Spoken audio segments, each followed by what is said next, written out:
अस्सलाम वालेकुम नाजरीन, पल पल न्यूज़ में आपका दिल से खैर मकदम है। मैं हूं आपका दोस्त नदीम अकरम और आज 2 अगस्त की 10 बड़ी अहम खबरों के साथ हाजिर हूं। जहां एक तरफ मोरक्को ने गजा तक इंसानियत का काफिला पहुंचाया, वहीं दूसरी तरफ इजराइल ने फिर भूखों पर बम बरसाए। कहीं एक तेंदुआ कैद के खिलाफ आवाज बन गया तो कहीं 5 साल का आमिर इस दौर की बेहिसी का आईना बन चुका है। ईरान चीन की करीबी है, यमन की मिसाइल है और अक्सा कॉन्फ्रेंस की सदा हर खबर एक सवाल बन चुकी है।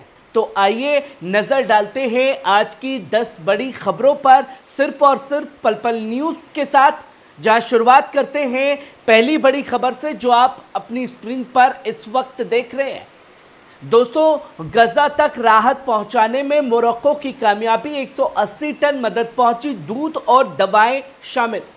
दोस्तों, मोरक्को ने एक बड़ा इंसानी कारनामा अंजाम दिया। गजा की घेराबंदी और सख्त चौकियों के बावजूद मोरक्को ने कामयाबी से 180 टन राहत सामग्री जिसमें खुराक, दूध और दवाएं शामिल है, गजा में दाखिल करवाने में कामयाबी हासिल की है। ये राहत कारवां सिर्फ एक मर्तबा की कोशिश नहीं है, आने वाले दिनों में मोरक्को और भी राहत काफिलों को रवाना करने के लिए मंसूबाबंदी कर रहा है। इस मुश्किल दौर में अब आलमी ताकतें खामोश है। मोरक्को का ये कदम इंसानियत और हमदर्दी की सबसे बड़ी मिसाल बनकर सामने आए और मोरक्को का ये कदम इसलिए भी खास है जहां तमाम कंट्रीज हवा से मदद पहुंचा रही है, वहां ट्रकों का काफिला मोरक्को ने निकाल करके गजा तक पहुंचा दिया। वहीं आप दूसरी खबर देखें, एक तेंदुए ने एक यहूदी पर हमला किया जिससे पूरी सल्तनत हिल गई है। दोस्तों, एक जानवर की आज़ादी से यहूदी हुकूमत डर गई है। जिन्होंने गजा में बच्चों की लाशों पर चुप रहने वाले आज एक तेंदुए की हरकत पर हैरान हो गए। तेंदुए ने तो सिर्फ अपनी कैद के खिलाफ दांत निकाले, इन्होंने पूरी इंसानियत को पंजों तले कुचला है और अब जांच बैठा दी गई है। कहीं ईरान और हमास से जो ताल्लुक इस तेंदुए का नहीं है। वहीं आप तीसरी खबर देखिए, 5 साल का आमिर नंगे पांव 12 किलोमीटर तक चला, बस एक बोरी चावल और मसूर दाल हासिल करने के लिए। अमेरिकी सिपाही का हाथ चूमा शुक्रगुजारी में, मासूमियत में, लेकिन उसी पल उस शुक्रगुजार बच्चे का इजरायली फौज ने गोली मार दी। एक ऐसा मंजर जो पूरी इंसानियत को शर्मिंदा कर देने वाला है। दाल के लिए जान देने वाला बच्चा जिसका जुर्म सिर्फ ये था कि वो गजा में पैदा हुआ, वो भूखा था लेकिन बद्दुआ नहीं देता था, वो मासूम था लेकिन उसकी मासूमियत काफ़ी थी इजराइल के जुल्म को बेनकाब करने के लिए। आमिर अब नहीं है लेकिन उसकी कहानी तक कयामत जिंदा रहेगी और हर ज़मीर को झकझोरती रहेगी कि एक आटे और दाल के लिए इजरायली फौज ने गोलियों से 5 साल के आमिर को भून दिया।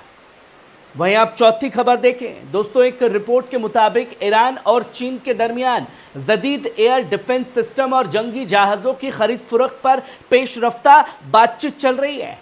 सीनियर इजरायली डिफेंस ऑफिशियल्स का दावा है कि ईरान किसी बड़ी जंग या अचानक हमले की तैयारी कर रहा है जिसका निशाना इजराइल हो सकता है। इस ताज़ा डेवलपमेंट ने इजराइल की सिक्योरिटी एजेंसियों में फिक्र और बेताबी बढ़ा दी है, क्योंकि अगर ईरान को चीन से जदीद हथियार मिलते हैं तो मुमकिन है कि मिडल ईस्ट में तवाजुन क़ुव्वत यानी कि बैलेंस ऑफ पावर पूरी तरह बदल जाए।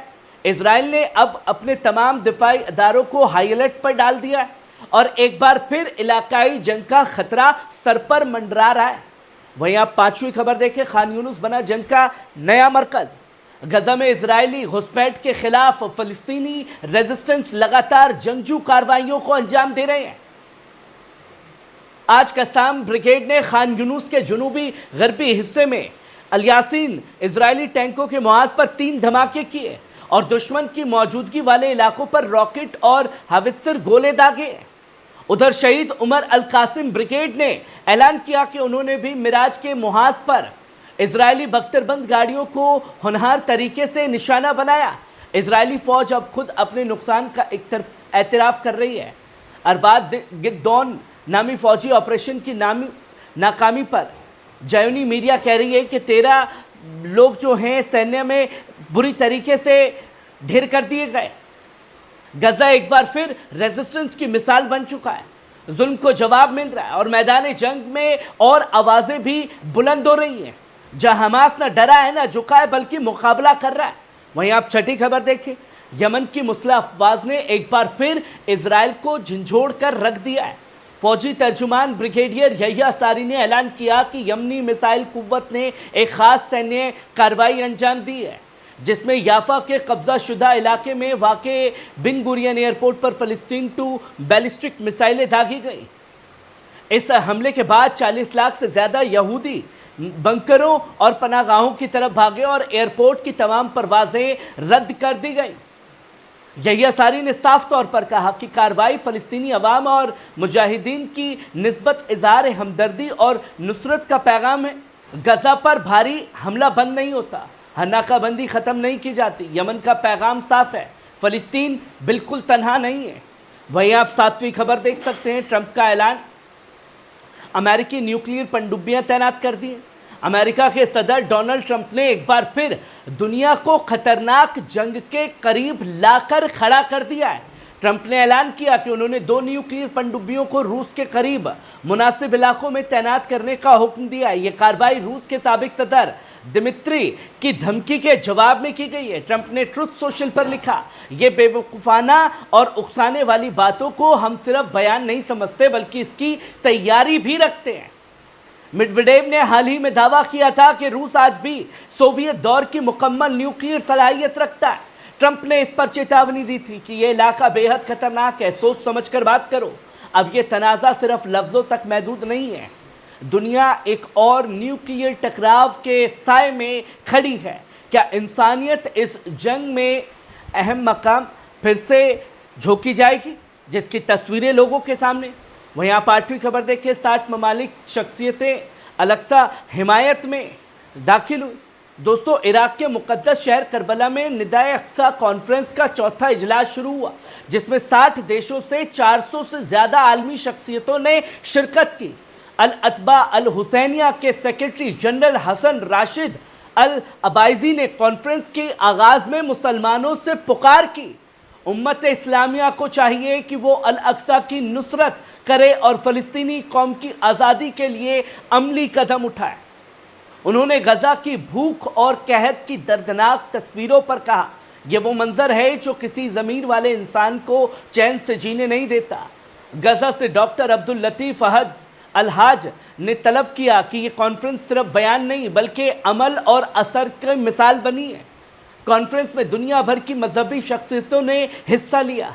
जिनेवा की मस्जिद अजीम के इमाम, यूरोपीय मुस्लिम फोरम के सदर और यहाँ तक कि बौद्ध पादरी कालो बहाना ने भी इंसाफ और अमन की आवाज़ बुलंद की। करबला से गजा तक एक ही पैगाम गूंज रहा है, जुल्म के खिलाफ खड़े रहो, चाहे जान की कीमत ही क्यों ना देनी पड़े।